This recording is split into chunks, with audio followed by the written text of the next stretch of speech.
back to The Bright Side. Macy here, The Bright Side Girl, and today we're doing my July wrap-up. I want to apologize just for these wrap-ups being a lot later than normal. I usually like to have them out the first week of the month, but they do take a little bit more work to film than my other book videos, and we've just been kind of busy, so this is up. I'm filming this like a week into August, so sorry about the delay.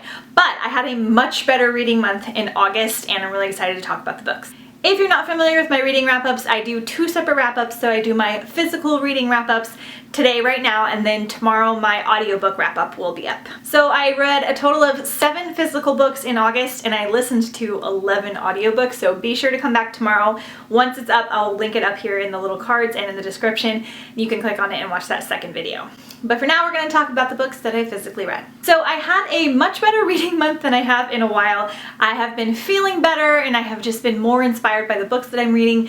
We did Mermaid Marathon in July, and I also did the reading rush slash like booktube-a-thon, and so I didn't read quite as much as I expected with those two readathons, but I read a little bit higher than my average reading, like a lot higher than my previous readings, and I really liked a lot of the things I read. So first we're going to talk about the books that I read for Mermaid Marathon, because that was July 1st through July 7th. The first book I read was The Mermaid by Christina Henry. I finally got around to this one. This one came out last year. It's a young adult book set in the early 1900s. I can't remember. I always get the time wrong. This is about P.T. Barnum and kind of like a twist on his life. The circus traveling, I don't know, magic guy, and he would gather different creatures and circusy things and kind of show them, and it was like this mystical thing. So he's a real person, and it's kind of like a twist on like his life, also like with his actual like sidekicks and helpers and things. His like showings or whatever, he had something called the Fiji Mermaid, and so this is like a twist on that with like an actual mermaid. And so our like main mermaid is on the coast of like Maine or something like that, and P.T. Barnum sets his little like lackey guy out to go and fetch her. He doesn't believe she's a real mermaid. He just knows there's lots of rumors and things around her, and so he thinks he can convince people that she's a real mermaid, and then she really is. So that's not spoilery, it's just like all kind of in the description. And so there is a lot of interesting like topics in here. It's very, very different from the other mermaid books that I've read, because we have that like circus slash performing aspect, but she's like a real mermaid. We also get a little bit of that historical aspect where, you know, it's like the rights of the performers and what's right and what's not right to do, and then, you know, the shock of the people and crowds and how they behave around things, how our mermaid wants to live her life and achieve things. And it was really wonderful and sweet, and I completely fell in love with all of the characters, even like the ones that were a little bit like snarky or whatnot. So I really, really, really enjoyed this one. I wound up giving this one like 4.5 stars. Next up, I read Ripple by Mandy Hubbard. This has been on my TBR for a little bit. This is one of the main ones I wanted to get to this year because it's also a standalone mermaid book.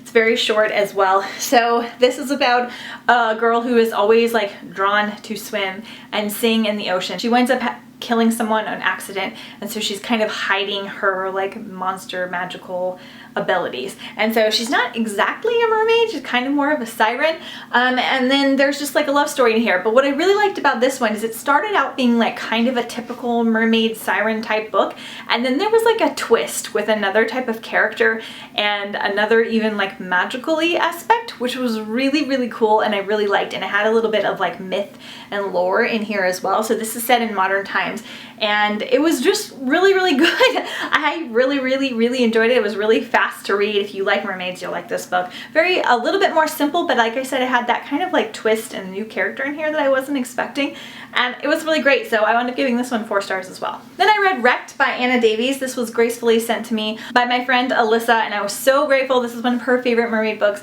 I had never heard of it, so I was really excited to read it. I think I have heard of Anna Davies, but I'm not sure like where from. Unfortunately, this was not one of my most favorite mermaid books. Like, I still liked it, and I think if you like mermaid books, you will enjoy it, but I just didn't love the story as much as some of the other ones that I have read. It was still like a 3.5 star to me, and there was a really cool villain in here that I really enjoyed, but it had a lot of aspects of grief, because there's like a massive boat accident, hence the wrecked, and like our lead character, like all of her friends died, and it's very mysterious as to like what happened and if it was her fault or not. And so she's really, really struggling with like a lot of post-traumatic stress and some of her friends are like in comas, and it just kind of, it was a little bit more depressing than what I was wanting and a little bit less magical. And so just because of that slightly more depressing, a little bit more contemporary aspect, I didn't love it. It did have those magical elements in there and a magical thing. I wasn't as big of a fan of our lead character either, like her love story. It did focus more on male mermaids, which was kind of interesting. So there were definitely some fun things, and if you love mermaids, you should definitely read it and give it a shot. And I think a lot of people will really love this. So I really am really grateful that she sent it to me, because I want to read every mermaid book, and I'll definitely keep it and have it on my shelves. It just wasn't like one of my new favorites. Then I read The Wild Robot by Peter Brown. This is one that I hauled in last month's book haul or the one before. This is a middle grade book about a robot who is in like a cargo ship with a bunch of other robots, and the ship crashes and she winds up going onto a desert island and being like born on the desert island and discovered, and she has to learn how to survive on this island by herself. And so she studies the animals and the area and kind of becomes one with the area and learns things, and she adopts something, and it was just so cute. Oh my gosh, it's really cute, and it has really beautiful illustrations. It was really fast read. It was just so enjoyable to read and a perfect book for a readathon.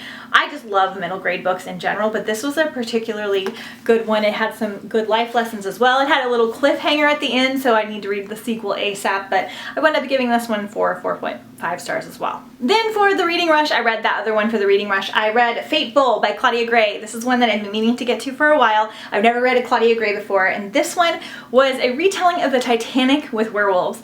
And let me tell you right now, this was exactly what I wanted it to be, with maybe even a little bit more. So we get all that historical elements of the Titanic, and our main character is a servant for this wealthy family. So they're going on the Titanic to go to America to start a new life, and she is with them, and she plans on kind of starting over and leaving them once she gets to the main place, and she is just tired of being a servant and wants to like start over in America, which is really cool. And you get a lot of historical elements from the time period and how servants were treated and how people treated each other, but also, you know, she's on the Titanic, so you know something, it's gonna go down at some point. There's like this paranormal magical aspect of the werewolves. And so you get this like weird paranormal love story, but it just, it's like insta-love, but it totally worked. And it's just like gothic and really good and suspenseful, and the bad guy is really good, and it was really intense but kind of fast paced, but I love the historical elements, and she also did a good job of making you like attached to the characters and their feelings, and she gave backgrounds for even like the simplest of characters, which I really loved. I just thought it was really well done, and I'm really excited to read more by Claudia Gray. So I wound up giving this one a 4.5 stars as well. Wound up finishing Throne of Glass by Sarah J. Maas. I am loosely doing a buddy read / read along with Britt Nicole over at Britt Nicole. I'll link her channel down below in the description. So I'm just going through these way slower than she is, just because I have so many other things to read and I really want to take my time and enjoy them. I really enjoyed this more than I was expecting, and I was kind of glad that I like took my time to read it. So a lot of you know what this is about. You know, it's a technically Cinderella retelling, but like really loosely. It's about an assassin that has to go and work for a prince / king to become the king's champion, to basically like work for him to earn her freedom. And I really liked it. There's like castles and princes and fighting and assassin training, and there are magical things that happen and monsters and ghosts, and it was really fun. It was very different than I was expecting. It was a lot more magical than I was expecting, and I really liked our lead character Selena, and I liked our love story / possible triangle that I can sense coming. I know there's like 8 books in the series, so we'll see what happens, but I wound up giving this one 4 stars as well. And lastly, technically I finished this like 4 days into August. I read Girls of Paper and Fire by Natasha Negin. This is a new book that came out last year. I kept saying it was a new release from this year, but it was last year. I was very excited to find this because I don't really find new releases, because I go to so many like used bookstores and library bookstores and Goodwills, but I was able to find this book. It's really beautiful, and I like reading new releases pretty fast when I can find them. So this is about basically concubines that have to, you know, work for the king, and there's magical elements in here where we have there's like different classes of people. So we have I think it's called the paper cast, which is just like your normal people. And then there are like these, the next class up, I can't remember what they're called, but they're like half animal, half human. So like they'll be normal looking people, but they'll have like animal ears or wings or something. And then there are like the demon people, but they're not necessarily like evil. They're just more magical and more powerful. And so of course the regular humans are like lower down. And so the paper cast become paper girls that are basically like concubines / geishas for the king, and so they kind of get forced into it. And so this one I had a feeling I wasn't going to love, and I'm really torn about it because I did enjoy a lot of the aspects of the writing style. It was very fast paced, the character development was pretty good, but then the story had a little bit of info dumps where you got things explained kind of fastly or assumed that you should just know this, or they were kind of like thrown in there, so I didn't love that. And then the language was a little bit less historical than I wanted. It's not necessarily set in a certain time period, but you kind of get a vibe of an older, time period. And so when they would be like, I need to do this awesome roundhouse kick or something, it just kind of didn't fit in. So it wasn't terrible or anything like that. But I've read and watched things about concubines and stuff before that I've liked, oddly. This one had a little bit more abuse than I was anticipating, which I had kind of heard, but I wasn't sure if that was exaggerated. So definitely trigger warnings for sexual and physical abuse. Again, nothing like crazily detailed, but not that anyone enjoys reading about that. I don't know. It just didn't really vibe with me.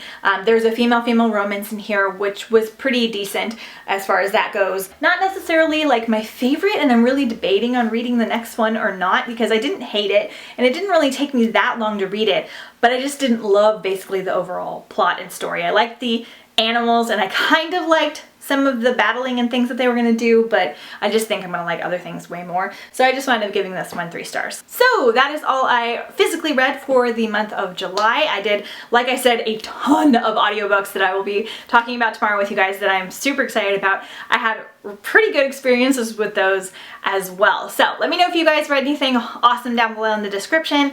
Was there anything that you guys read for readathons that you really liked? Was it a good month for you? Was it a slower month for you? This was a slightly above average reading month for me, so I'm really excited about that. Hopefully I can keep this up for the rest of the year because I got some things off my TBR that have been on there for a while, which I was really excited about. So I will see you guys tomorrow. Thank you for tuning in, and I'll see you next time on The Bright Side. Bye!